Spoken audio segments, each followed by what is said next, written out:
Olá pessoal, tudo bem com vocês? Espero que sim. Bom pessoal, aqui é o professor Fernando de Língua Portuguesa e nossa aula de agora é sobre literatura. Nós estávamos estudando os gêneros literários, onde nós vimos nas aulas passadas o gênero lírico e o gênero épico. Agora nós veremos o gênero dramático, que é o gênero do teatro. Então olha só, gênero dramático, teatro. Então falou de gênero dramático na literatura, né, como um dos gêneros literários. De que trata o gênero dramático? Quer dizer, o gênero lírico trata de poesia, o gênero épico de narrativas em verso e prosa, e o gênero dramático, teatro. Então agora vamos conhecer as características do gênero dramático. Vamos lá. Primeira delas, não há eu lírico nem narrador. Então no teatro não tem eu lírico nem narrador. Se você vai a um teatro, né, com uma produção, direção, atores todos profissionais, o que você vai ver lá são personagens interagindo no palco, falando, se movimentando, e as falas dessas personagens são as falas que estão no texto original da peça, ok? Salvo algumas adaptações do diretor, certo? Agora, mas teatro lá na minha escola tem narrador, né? A gente coloca lá uma pessoa narrando a peça para a plateia. Gente, isso é coisa de escola, certo? Né? O teatro não tem um narrador, né? Não tem uma pessoa que fica lá com um caderninho narrando, né? Porque, na verdade, o narrador no teatro de escola, ele funciona mais para inserir a plateia no contexto, né? Inserir a plateia no contexto, sei lá, parece que o pessoal tem medo de que o público não vai entender a peça, né? Então aí coloca a figura de um narrador lá para ir narrando, né? Antecipando algumas coisas, certo? Para a plateia, com medo de que a plateia talvez não entenda, se simplesmente abrir a cortina e os atores começarem a falar uns com os outros, interagindo conforme o texto da peça, movimentando-se e tudo mais. Né? Então aí na escola eles costumam fazer isso, né? Vamos colocar um narrador lá e tal. Né? Mas no teatro mesmo, quando você vai ao teatro para ver uma peça, uma tragédia, uma comédia, uma farsa, um auto, né? Você não vai ver um narrador, né, no cantinho do palco, com um caderno brochurão aberto, né, explicando, narrando, né, contextualizando a peça para a plateia. Você não vê isso no teatro profissional, certo? Portanto, não tem narrador, não tem eu lírico também, né? Olha lá, ó, mas atores que representam um espetáculo teatral, né? Quer dizer, esse espetáculo teatral ele é do diretor, o diretor da peça. O texto da peça é do dramaturgo que escreveu. Esse dramaturgo pode ser um poeta trágico, né, escritor de tragédias. Ele pode ser um comediógrafo, escritor de comédias. Certo, pessoal? Então, é isso, tá? Vamos lá. Seguindo. Olha só. Eu estou explicando aqui o que é o dramaturgo. O dramaturgo é o autor que escreve a peça para os atores decorarem o texto, ou seja, as falas, e representar em um palco com um cenário e uma iluminação adequada. Então, o dramaturgo ele escreve a peça. Ele escreve a peça, ele publica essa peça no formato de um livro, certo? É um livro mesmo, né? Ele escreve a peça e publica essa peça no formato de um livro. Certo?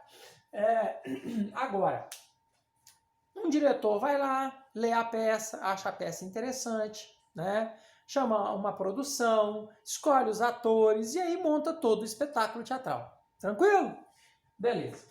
Continuando. Olha só. O enredo da peça toma corpo à medida que os atores representam o texto e se movimentam no palco para dar dramaticidade, dinamismo e vida à representação teatral. E é importante vocês entenderem que o enredo de uma peça teatral não é muito diferente, né? Os elementos do enredo de uma peça teatral não são diferentes dos elementos estruturais, por exemplo, uma narrativa.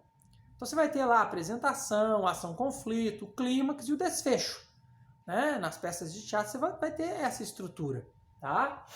Tranquilo? Continuando. Vamos lá, que vai ficar em 2 páginas, né? Olha só. A produção cuida da estruturação física do espetáculo teatral, né? Ela que define o local do espetáculo, o cenário, a iluminação, a sonoplastia, né? A sonoplastia, a trilha sonora no fundo da peça ali, o figurino, né? A indumentária das personagens, a divulgação do espetáculo, etc. Né? A divulgação do espetáculo, etc. Então isso aí é papel da produção, certo? Ó, o diretor, vamos falar um pouco sobre a direção. Ó, o diretor é o autor do espetáculo, não o autor da peça. Pode acontecer de um diretor ser autor da peça? Sim, se ele também for dramaturgo, tranquilo, certo? É ele quem escolhe os atores e define os papéis desempenhados por cada ator. Então, o diretor vai definir como é que cada ator vai se expressar. Claro que tem ator profissional, né? Que o diretor não precisa explicar muita coisa para ele e tal, né? Mas tem diretor que quer as coisas do jeitinho, né, que ele define. Então, existem alguns diretores que são extremamente exigentes, mesmo com um ator já consagrado e tudo, tem diretor que é extremamente exigente, né? O que pode haver, assim, de complicado é uma briga de egos, né? O ator já é um ator consagrado, o diretor já é um diretor consagrado, então eles têm que se entender ali, né? Então, ó, o diretor é o autor do espetáculo, não o autor da peça. É ele quem escolhe os atores e define os papéis desempenhados por cada ator. Ele pode ou não querer ser fiel ao texto original da peça e pode propor algumas mudanças na conduta do espetáculo. Então, ele pode, por exemplo, o cara pode pegar um Romeu e Julieta do Shakespeare e transportar para uma época mais atual. Entendeu? Ele pode transportar, né? Sair lá do século XVI, XVII, inclusive cenário, indumentária, e trazer o contexto da peça para um outro contexto, uma outra época histórica, né? Um outro momento histórico e tudo mais. Né? Seguindo, né, o texto da peça, porém atualizando a linguagem. Né? Eu acho isso um pecado, para ser sincero, eu não gosto muito disso não. Eu acho que se eu fosse diretor de peça de teatro, eu ia querer que os atores, eu ia querer seguir do jeitinho que o texto está ali, certo? Eu sou extremamente conservador, né? Inclusive nesse aspecto do texto literário. Então eu acho assim, do texto teatral. Então eu acho o seguinte, que o diretor, ele tem o direito de fazer o que ele quiser do texto ali e tal, né? Desde que também ele não modifique demais, porque senão aí a coisa perde a essência, não pode nem usar o título, não pode nem usar o nome do dramaturgo na peça dele. Mas ele pode fazer algumas alterações ali no espetáculo conforme a vontade. Eu, no caso, se eu fosse diretor, eu não faria uma coisa dessa, mas cada um, né, segue seus valores. Então, olha só, então é importante, né, vocês entenderem que ele pode ou não querer ser fiel ao texto original da peça e pode propor algumas mudanças na conduta do espetáculo. Tranquilo? Agora, gente, olha só isso aqui, ó. Deixa eu subir um pouco mais aqui. Beleza. No texto da peça escrita pelo dramaturgo, há em itálico é aquela letrinha deitada, né? Vou até fazer, aqui ó, tá aqui. Isso aqui é a letra em itálico, certo? Há em itálico e também em itálico, entre parênteses, algumas passagens denominadas rubricas. O que são essas rubricas? Gente, as rubricas são textos que instruem os atores, o diretor da peça e a produção sobre detalhes da representação, tais como o posicionamento dos atores no palco, o tom de voz, a entonação deles em algumas passagens do texto, a composição do cenário, da iluminação, do figurino e dos sons da peça, sonoplastia. A conduta dramática dos atores, certo? Tudo isso a rubrica pode cuidar. Ela fica no texto original da peça. Quando você pega em um formato de um livro, né, uma peça teatral, o que acontece? Vocês vão se deparar com essas rubricas, certo? Elas estarão lá junto com o texto, né? O ator não tem que decorar essa passagem, certo? Ele só tem que entendê-la, né?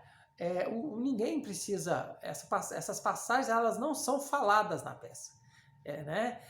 Elas são próprias para a leitura e o entendimento da peça, quando você, na verdade, não é um espectador da peça, mas um leitor da peça. Quando você está lendo a peça, certo? Elas são extremamente úteis.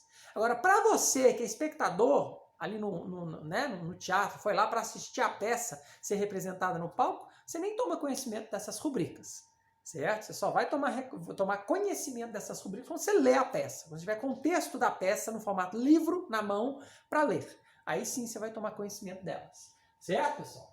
Continuando aqui, ó.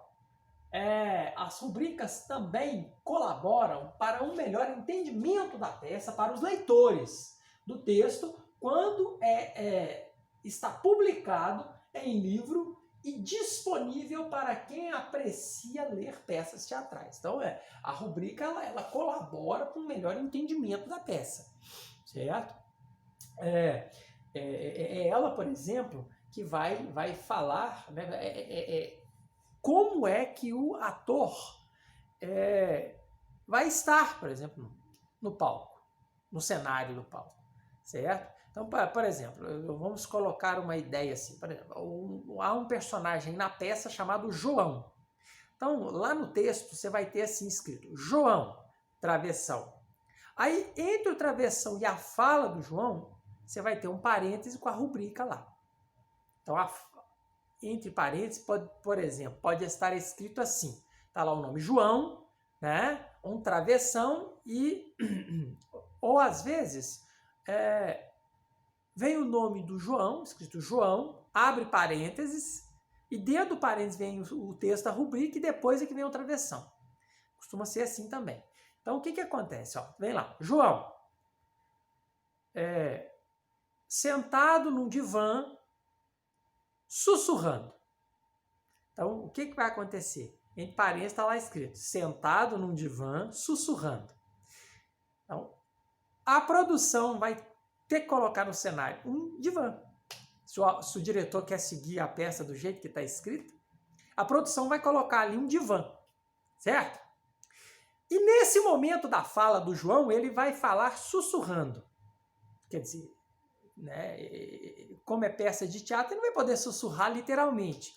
Ele vai ter que simular um sussurro, o que seria um sussurro, porque normalmente os atores têm que falar alto, né? Tem que ter uma entonação de voz sempre mais alta numa peça de teatro para o espectador que está lá na última cadeira escutar, certo? Porque por mais que a acústica, né, do teatro seja boa, né, o ator ele tem que ter uma entonação boa de voz, porque se ele literalmente sussurrar, como manda ali, né, o espectador que está lá no fundo não vai escutar. Entendeu, pessoal? Então, olha só. Mas isso aí é só para vocês terem uma noção de como é que funciona a rubrica, tá certo? Continuando aí, o texto da peça teatral é composto em discurso direto. O texto da peça teatral é composto em discurso direto, exceto no caso das rubricas. Então, no caso das rubricas, porque a rubrica ela não faz parte das falas das personagens, dos atores ali, certo? O teatro surgiu na Grécia Antiga, gente, em versos, cantado e oral. Então, olha só, não era nem escrito, era cantado, né? Era criado oralmente, né? Ao sabor do momento, certo? Muitas vezes, para depois ser escrito na forma de peça teatral e publicada em livro. As espécies do gênero dramático, né, as mais conhecidas, são essas daqui, ó, a tragédia, a comédia que surgiu na Grécia Antiga, né, a farsa que surgiu na Roma Antiga, o alto que vai surgir ali na Alta Idade Média, né, na Idade Média, o drama que se torna muito popular, principalmente a partir do romantismo, e a ópera, né, que é popular demais no século XVIII, por exemplo. Ok, pessoal? Tranquilo? Século XVIII, século XIX, né? A ópera, até hoje, a ópera é uma forma que existe até hoje, é praticada até hoje. Tranquilo, minha gente? Então, na nossa próxima aula, nós vamos conhecer as formas, né? Eu chamo de espécies também, do gênero dramático, certo? As formas do gênero dramático, né? E começaremos pela tragédia e suas características. Então, até lá, um abraço a todos e cuidem-se.